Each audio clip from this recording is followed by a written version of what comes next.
Welcome to Go Behind the Ballot, a podcast where two Texas moms go on an educational quest to demystify Texas politics.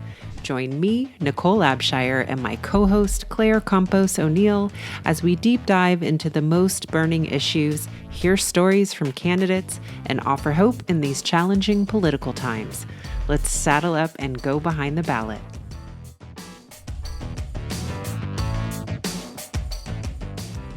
Hi, everyone. Welcome to our mini episode with our election series. I am Claire Campos O'Neill. And I'm Nicole Abshire. And we are really excited to talk a little bit more about redistricting in Texas. So the way we're going to ground our conversation today is around this event that Nicole and I attended.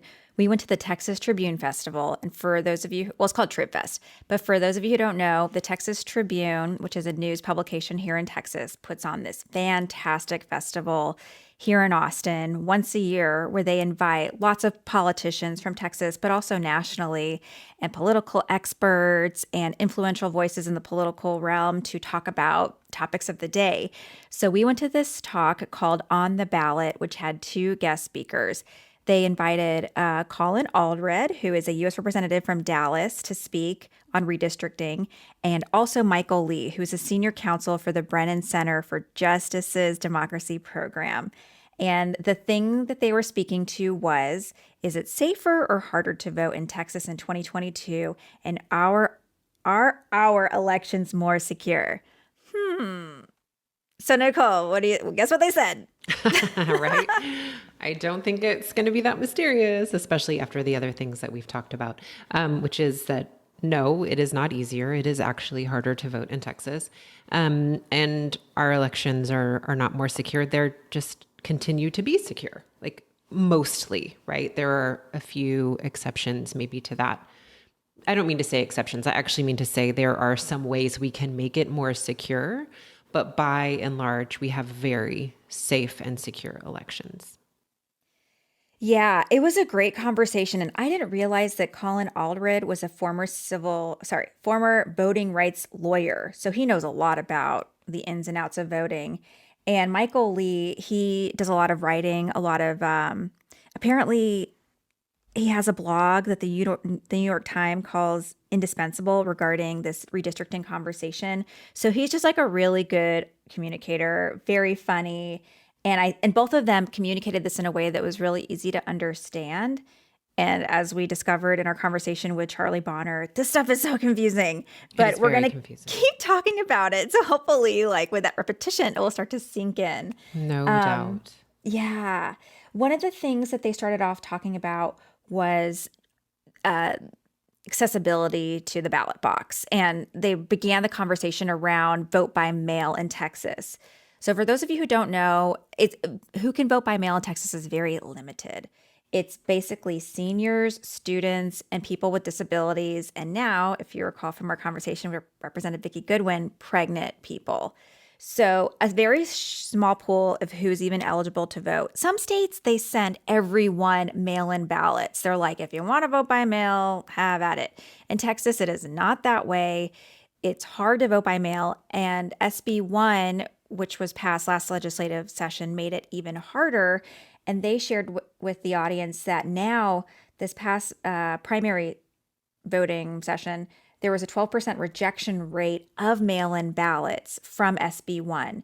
What happened with SB 1 was there was some like additional identifier that had to be included on the mail-in ballots that was very confusing to people.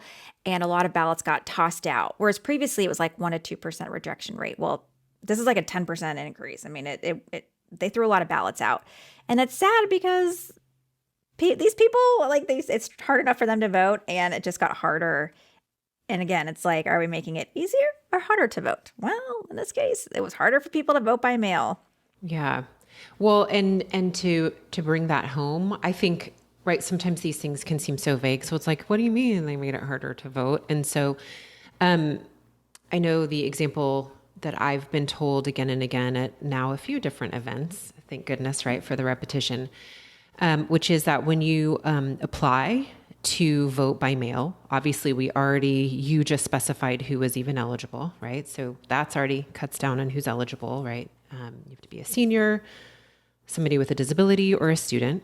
Okay, so then once you apply to vote by mail, you have two ways that you can identify yourself. You can give the last 4 digits of your social security number, or you could give your driver's license number or some sort of other approved ID number. But the thing is that on your application has to match the number that you originally registered to vote with, which you may not remember because it may have been so long ago. So let's say you decide that you're going to do the last 4 digits of your social security number. If that isn't what you originally registered to vote with, your application would be rejected. So the recommendation is that you fill in both of those spots so that you're safe either way. But people didn't know that, right? Because you would think you could just put in some form of your identity that proves who you are, right? And it shouldn't matter that isn't what you originally registered to vote with. So that's just, for me, I needed that kind of really specific understanding of why it's harder.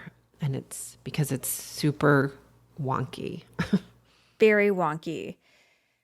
Something good that happened, and we would like to report on the good, we want to be holistic here, was that with SB1, they did make it easier to track online. They made it easier to track your ballot if you mailed it in. You could track it online. Sorry, I hope I'm saying all this right. So if you saw that your vote wasn't counted and you knew you mailed it in, you could try to still go in person come election day or early voting and rectify that. So that was a good thing. But again, it's another, I mean, you would hope that you would send it off and it would be fine, but because of these wonky new rules, you have to be extra vigilant. And I think that both of these men would say we're trying to make voting easier. And when we have these like extra special rules, it puts more of the onus on the voter and not the state to make sure that we're opening it up to as many people as possible. And that's not good for democracy. It also assumes access to the internet, right? Which not everyone necessarily has. Plus just a tech literacy that some people may not have. So that's a barrier. I mean, while I know we applaud that you have the ability to know ahead of time if there's been a problem, there is still some level of a barrier built into that. Yes. Another well-mentioned positive that Michael Lee pointed out was that with SB1, some counties saw extended early voting opportunities, and that's good. The more early voting people have access to, the better. However, with SB1, they did do away with 24-hour voting, which you saw a lot of participation in Harris County. And again, it's a good thing to have for folks who have erratic schedules, might work night shifts, and it creates more opportunity for them to cast their ballot. Well, SB1 didn't really like that. It opened it up for more folks, so they tampered it down. And these guys are really good about pointing out the improvements and the setbacks. But overall, they would say, we've once again made it harder to vote in Texas. Something interesting that they shared was that, I'm not sure when this was, but they said that the Texas Attorney General, Ken Paxton, he spent 22,000 hours trying to find voter fraud and spent millions of dollars, and they only found 16 minor cases of voter fraud in Texas, basically pointing out that with all this manpower, all this money, this is before SB1, that there really wasn't systemic, widespread voter fraud in Texas. So it's peculiar that this is the focus of a lot of our discussions in the legislature, trying to rectify what many would say isn't a problem. And I'm glad that they paused and pointed that out, because I didn't realize that so many government resources were going into finding this, quote, problem, and there was no problem. And they still were like, we don't care. We're going to make sure that it's harder to vote. Don't like that. Right. Yeah, I think so much of what can be disheartening is when, just exactly what you said, I'm just repeating it, right? Which is that when There are these problems that are being solved by this legislation that gets in the way of voters and having their voice heard in our democracy when it's supposed to be, or we're told that it's solving a problem, only to pull back the curtain, go behind the ballot, and discover that there is not actually a problem. And that's really frustrating.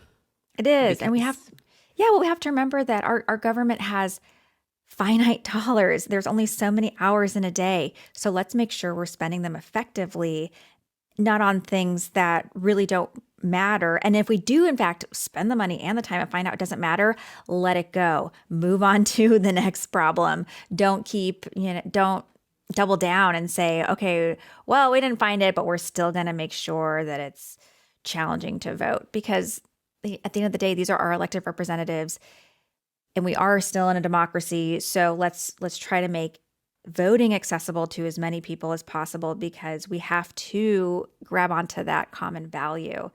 Otherwise, we're going to find ourselves in a different form of government that I think many of us are not going to like. So it's important for us to realize what is happening behind the scenes, like you're saying, Nicole. Yeah. Well, it really does expose people's motives, right?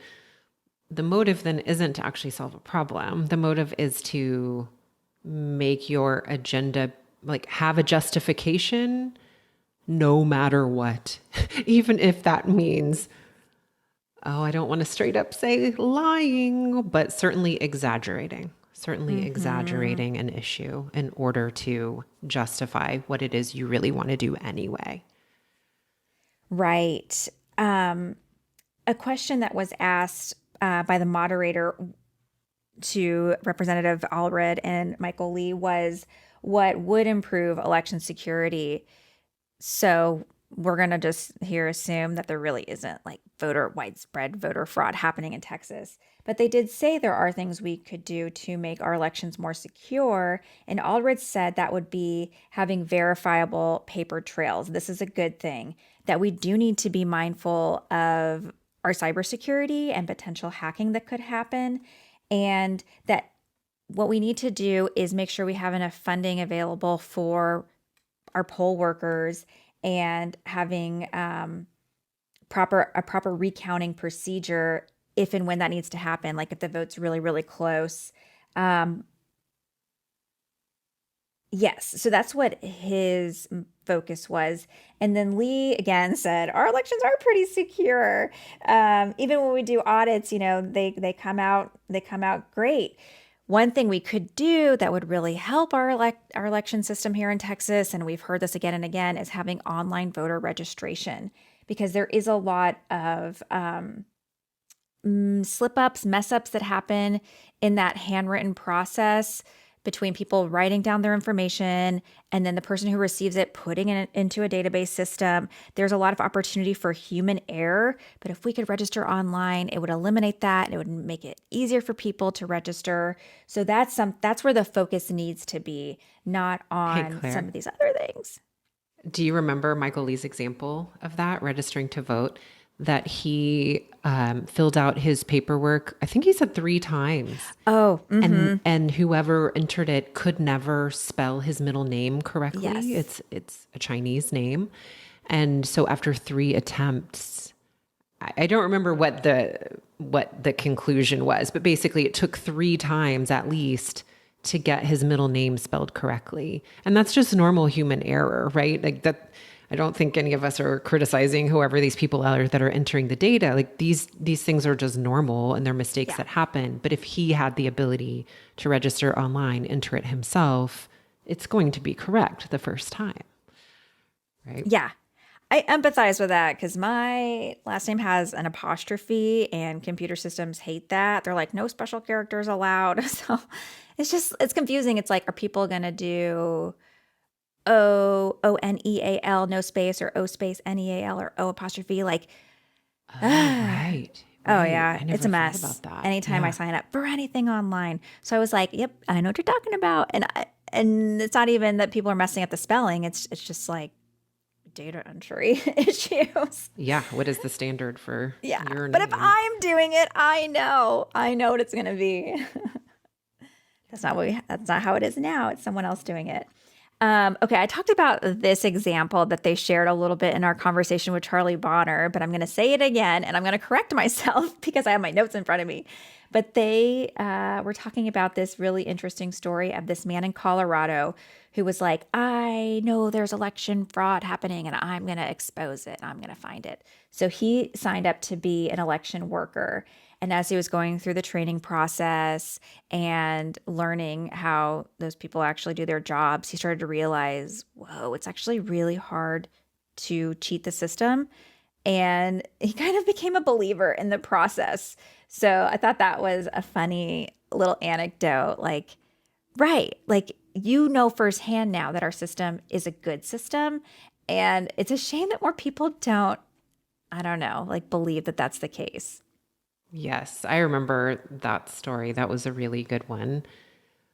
Um, well, and what that made me want to circle back to as you were sharing that is, oh no, I'm having a brain failure. It's Oh okay. shoot, it was something that Michael Lee said. Okay, sorry, keep going, Claire. We'll come back. Michael We'll come Lee, back. We'll come back. he's Oh, I know.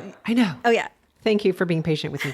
Which is that the other point I think that he was bringing up with that story about that man is that also that kind of fraud or cheating with air quotes would be like the least efficient way to try to cheat, right? Like it makes so much more sense to try to hack the system and put in votes that way. But like to do these like hand ballots, like what in the world? You really, the ability to actually change the outcome of an election would be near impossible.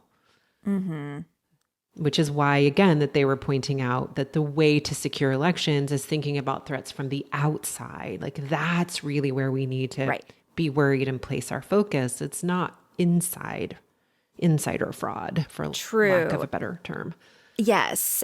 And this is making me think of a future conversation we're going to be having about Christian nationalism, which is very much this ideology of pitting Americans against one another, this us versus them mentality. And you kind of see that here in this quote, election fraud rhetoric that it's coming from within, when really, like you're saying, Nicole, we need to be mindful of the external governments and whatever political ideologies that want to tear down democracy, like autocrats. Those are the ones we need to really keep our eye out for. And yet, where are we spending our attention here at home? How are we going to make it harder for one another to vote? That's not where the focus should be. And we need to stop being so distrustful of one another because it's so bad for democracy and for our government system that it's not perfect, but it works out pretty well when it works the way it's supposed to. Yes, and we will need to be united in order to fight off outside influence and forces, as we know. This isn't new, right? We know that there was interference in our most recent elections, so we know that this is an issue that is real. Representative Allred shared the story about how he said he went to Kenya recently and that they've had a lot of civil unrest. And they recently had an election and a transition of power, but that election system was very transparent and there was a lot of participation among the citizenry with the counting of the votes. So even though the man who lost was like, it's rigged, I didn't lose, there was enough people who laid eyes on the process as it happened that they were like, no, you lost, sorry. And they trusted the system. And he said that's really important that we, again, collectively believe in this system and can participate in it together so that we can affirm, no, I was there. I saw it with my own eyes. Like it was as good as it could be, because there's still going to be dissenters. But if we can quiet their voices, we might have hope of things running smoothly. For sure. Yeah. Yeah. And the other thing that Representative Allred spent a lot of time speaking about was H.R. 1, the Freedom to Vote Act. And these would be national standards that would be set amongst all the states, saying that there would be a certain number of days for early voting, same day voter registration. We don't have that in Texas. I know we said this before, but we'll say it again. You have to register 30 days before an election. So you have to register 30 days before an election. And it's important because if you move here and you're like, I'm just going to go the day of November 8th and sign up, you can't do that. That's a way of suppressing the vote. And also making it possible for everyone nationally to vote by mail, because right now it's not that way. You have to have, these certain criteria in Texas to vote by mail. And there was also some elements related to campaign finance and redistricting / eliminating, reining in gerrymandering within the H.R. 1 Freedom to Vote Act. So there is this movement nationally to streamline the process, but it's just in the discussion stage. Nothing has been voted on or changed. And until then, we're kind of stuck with what we have here in Texas, state by state, each state deciding how they want to do it. And the way we're doing it in Texas is making it very hard to vote for a lot of folks. Yes. And I remember too, and I'm pretty sure this was Michael Lee rather than Representative Allred, but that they have researched the accuracy of mail-in voting. And, then what they've learned is that it is incredibly accurate and reflective, and there is little to no fraud. So just wanted to throw that out there, that mail-in voting is a very safe form of voting. Mm-hmm. Yeah, and it's pretty easy to do. I did mail-in voting, I forget when. I was pregnant, and this was when COVID was happening, and pregnancy was not listed as like a specific thing you could check the box on. So I just selected disability. I shared this when we had our conversation with Vicki Goodwin, and I like to follow the rules. So I was like, is this okay? Am I going to get in trouble? Is my vote going to get cast out? But at the time, Vicki even said that some legislators were like, we don't need to specify pregnant people because they can just say they have a disability, but pregnancy really isn't a disability. So again, if we just had it across the board, and if you want to vote by mail, you can. It clears up a lot of confusion and takes away a lot of anxiety for people like me who want to do the right thing. Yes. Yeah. So we like what Michael Lee said, this leveling of the national playing field, especially for folks who do move a lot state to state. It would be so much easier if it was just, same nationwide. Maybe we'll see or at least just minimum standards. I think minimum standards, correct. If we're going to get into a states' rights argument here, this doesn't preclude states from having other standards or whatever it is that, because clearly that's what we have in Texas. However, at least some minimum fairness across the nation would be amazing. Mm-hmm.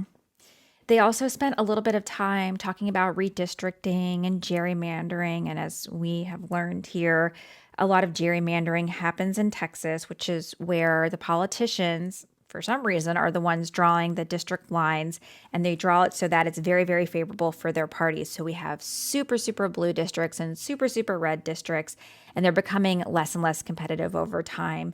And they make the point that this is really bad for democracy because a lot of these representatives are hyper-focused on getting their small pool of voters and not representing the collective constituency, and how that, again, is bad for democracy because we want representatives who will listen to everyone.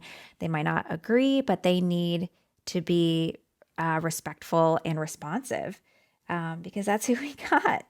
So hopefully there will be some changes to eliminating gerrymandering.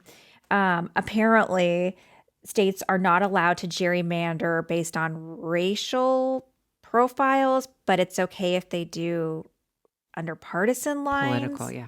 Or yeah, I shouldn't say political, right? I don't want to accept those words, but yes, partisan. Which is weird. So let's just do away with it and be like, actually, you guys maybe shouldn't be picking your voters. Let's move it to an independent commission. Yes. That would be awesome. And hopefully we'll see that happen in our lifetime. I don't know. I hope it changes. But both of these guys were just so knowledgeable, and Yeah, it's funny to say delightful, but Nicole, you were saying Michael Lee. He was just like a kind of a fun guy to listen to. So He somehow, like, every answer had a little bit of a story feel to it. And also with this really light, he had a kind of a light tone about everything, even though what he was saying was all very serious. Yes. And then I also, like, the combination of the two of them was such a treat. I felt like Colin Allred would come in with I don't know. They were both factual, so that's not it at all. But there was something about the juxtaposition of the two of them that just made them really fun to watch. They felt like some sort of political comedic duo to me that I really enjoyed them together. Yeah, they were great. Totally agree. It's a very sobering topic, but they were able to, like you said, kind of make it light and entertaining, edutaining, like we try to be. So we enjoyed learning a little bit more from them.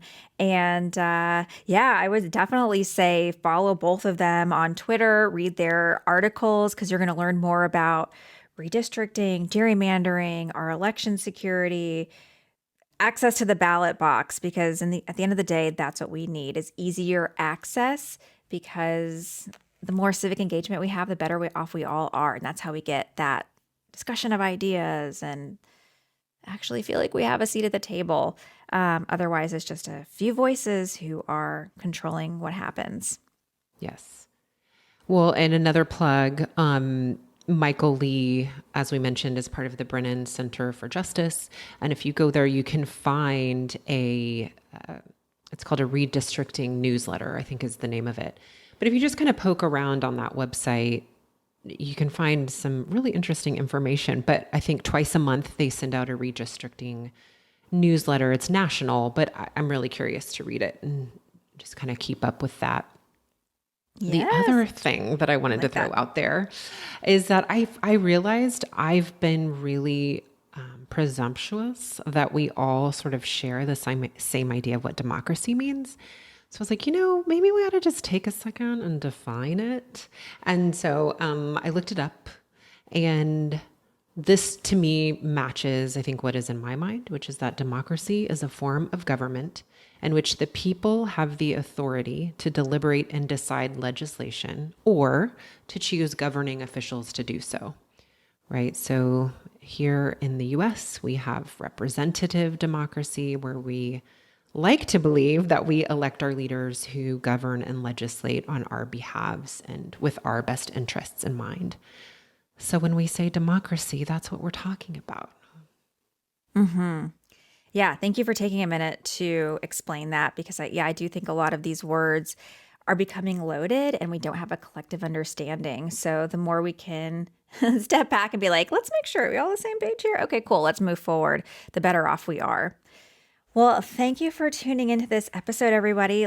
As always, let us know what you think.